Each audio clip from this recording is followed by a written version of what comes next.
Aparo na lumi macha kodi nikech duond bura mar Jubilee en achiel kuom duond buche ma bende nitiere. Kachako kodi nikech ang'eni Augo en ja ODM. To yiero mar od bura ma kar chung' od bura ma Olkalau no kwaneno ja ODM ma bende nochung'.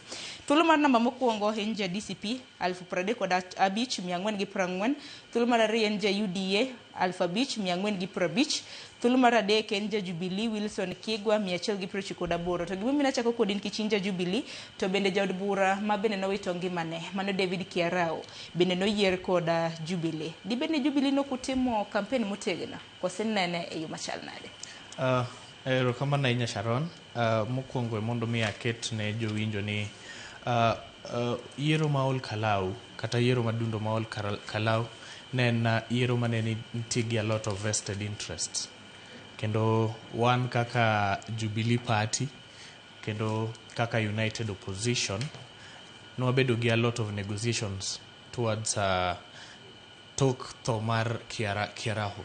Kiaraho ne kata obedo ni no ja Jubilee kane pok onindo, nyaka ubed kung'eyo ni Kiaraho nosewacho openly ni nosedonje sirikal, ne osedonje UDA.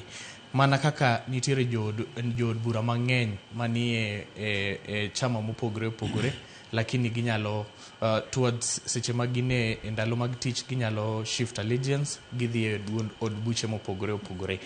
Kane Kiaraho tho, ne wabedo gi bura e NEC mar chama, kendo ne wantie gi dwaro ni mondo wabed gi jachung' motegno mondo mi odhi ofwadh bendera marwa mar Jubilee. Lakini no wabedo gi a lot of bureaucracy kaking'iyo chama. En chama ma sani nigi presidential candidate Dr. Fred Matiang'i. To bureaucracies ne dwaro ni mondo wabed gi jachung' motegno kaka deputy party leader Jeremiah Kioni nowacho.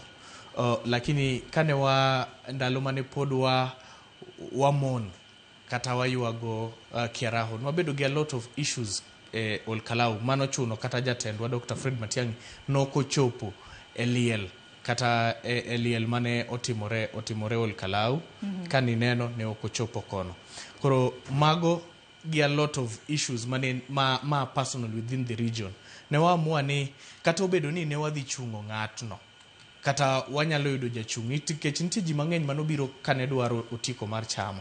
To ne wacho ni kaka United Opposition ne ber mondo mi wabede gi one solid candidate. Kata mbui mar Dr. Fred Matiang'i jumbe adek mokalo chien ne owacho maler ni ne giwinjore kata ne wawinjore kaka United Opposition ni mondo wabed gi one vested candidate. Erokamano ahinya kanyo karo koro